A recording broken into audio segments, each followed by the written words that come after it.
আসসালামু আলাইকুম। আমি অ্যাডভোকেট আসিফ আল মাসুদ মাহিদ। আমি এখন যে জায়গাটায় আছি সেটা হচ্ছে আমারই পারিবারিক বা আমার মামার বলতে পারেন রাখাল বাড়ি। এখানে বিভিন্ন রকমের ফসল আছে, যেটা হচ্ছে আপনার সুপারি, ফিলিপাইন আখ প্লাস আম, অনেক কিছু, মানে একটা মাল্টিপারপাস কৃষি ফার্ম বলতে পারেন বা কৃষি বাগান বলতে পারেন। তো শুধু আজকে সেইটাই আমি আপনাদের সাথে শেয়ার করব, জাস্ট দেখাবো আসলে আমার মামা কৃষিটাকে কোন জায়গায় নিয়ে গেছেন। আসেন আমার সাথে। তো ঢোকার শুরুতেই আমরা যে জিনিসটা দেখতে পারবো সেটা হচ্ছে দুই পাশে যে সুপারি বাগান, সুপারি বাগানের যে সারি সারি একটা অভ্যর্থনা জানাচ্ছে সুপারি বাগান দিয়ে আমাদের, সেটা আমরা দেখতে পারবো। তো আসি আমরা, আরো কি কি আছে এই জায়গায় আসি। আমার বন্ধু সাইম আছে, ওকে একটু দেখাও। হ্যালো সাইম, ভিজিটে আসছে মনে ফার্স্ট টাইম, তাই না সাইম? হ্যাঁ, ফার্স্ট টাইম। আমার দেখে অনেক ভালো লাগতেছে।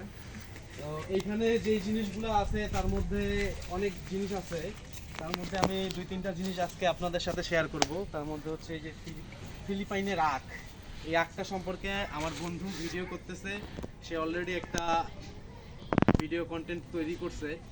তো আমি সেই ভিডিওর লিঙ্কটা কপি করে দিয়ে দিব আমার ভিডিওতে ইউটিউবে। আর এই আখ সম্পর্কে আমি খুব বেশি কিছু বলবো না। এই আখটা হচ্ছে অন্যান্য আখের থেকে খুব নরম এবং খেতে খুব সুস্বাদু, মিষ্টি হয়, এবং এটা হচ্ছে একবার যদি লাগানো হয় তো আপনি বছরের পর বছর ফ্রি খেতে পারবেন। আর এটা হচ্ছে যে অর্নামেন্টালের দিক থেকেও অনেক হচ্ছে সুন্দর।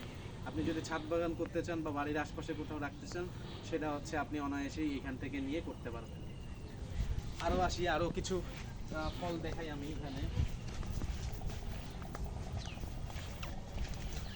এখানে আমি এখন যে ফলটা দেখাবো, আপনাদের এখন আমি যে ফলটা শেয়ার করবো হচ্ছে ব্যানানা আম।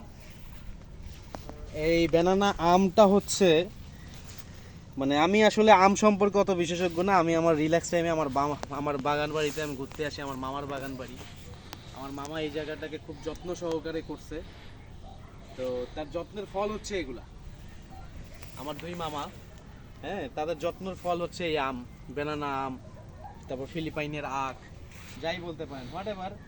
এগুলো অদূর ভবিষ্যতে তারা খুব সুন্দরভাবে আপনাদের কাছে পৌঁছে দেওয়ার জন্য ব্যবস্থা করতেছে। আপনারা ভবিষ্যতে যোগাযোগ করবেন তাদের কাছে। আচ্ছা, আপনারা আম পাবেন, ফিলিপাইনে আখ পাবেন, আরও অনেক কিছু আছে এই বাগান দিয়ে। আমি জাস্ট একজন ভিজিটর হিসেবে আসছি আর জাস্ট একটা কন্টেন্ট ক্রিয়েট করতেছি, নাথিং এলস। হাই, আমি আইম কই আয় বই, তুমি এখানে আমগুলো দেখাইতে পারো? এখানে যে আম আছে, সাহেব আয়, তুমি আসো, তুমি আসো। সবচেয়ে বড় কথা, সবচেয়ে বড় কথা, আমার দুই মামা জব করে এবং তারা হচ্ছে জব করার পাশাপাশি এরকম একটা বাগান তৈরি করেছে। এটার শুধুমাত্র ব্যবসায়িক কারণ না, এটার পিছনের কারণটা হচ্ছে মানসিক শান্তি। মানসিক শান্তির জন্য মানুষের বাগান করা উচিত এবং কৃষির দিকে ফোকাস করা উচিত। সবসময় টাকা বড় বিষয় না আসলে। হ্যাঁ, আসো, তুমি আসো।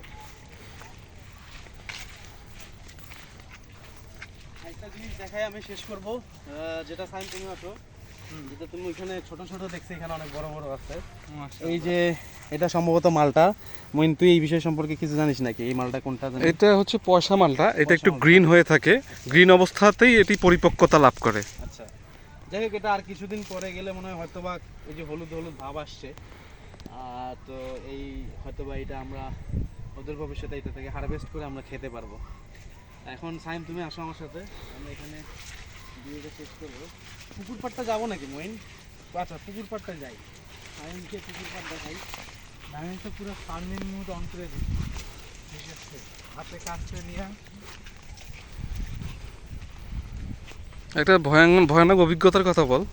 এখানে ভয়ানক অভিজ্ঞতা হচ্ছে, এখানে অর্গানিক গোখরো সব পাওয়া যায়। আর কিছুক্ষণ আগে একটা জলজন্ত শিয়াল পাওয়া গেছে, তার মানে এখানে যে লাইফ সার্কেল, এটা প্রাকৃতিক, এটা টোটাল ইকোসিস্টেম। ইকোসিস্টেমটা মানে ঠিক আছে, ইকোসিস্টেম ঠিক না থাকলে এগুলো কখনো থাকতো না। কি কি বলিস মইন? হুম। আমি তো বাহ, মাশাআল্লাহ।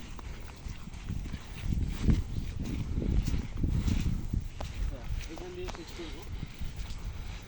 আমরা এখন আছি এই বাগানের আমরা এখন আছি এই বাগানের সবচেয়ে শেষ পর্যায়ে। আমাদের রাখালবাড়ির যে প্রজেক্ট, সেই প্রজেক্টের একটা ছোট্ট মাছের পুকুর আছে। এখানে কিছু মাছ আছে, যেই মাছগুলো আমরা পারিবারিকভাবে খাই, যেগুলো হচ্ছে আমরা নিজেদের মধ্যে খাই। আর যদি কিছু থেকে থাকে তখন আমার মামারা সেল করে থাকেন। তো কেউ যদি মাছও নিতে চান যোগাযোগ করবেন রাখালবাড়িতে। আমার মামার নাম্বার দিয়ে রাখবো আমি। আর সাইমকে আসতে বলতেছি। সাইম, তোমার কেমন লাগলো আমাদের রাখালবাড়ি ভিজিট করে? না, আমার অনেক ভালো লাগছে। আমি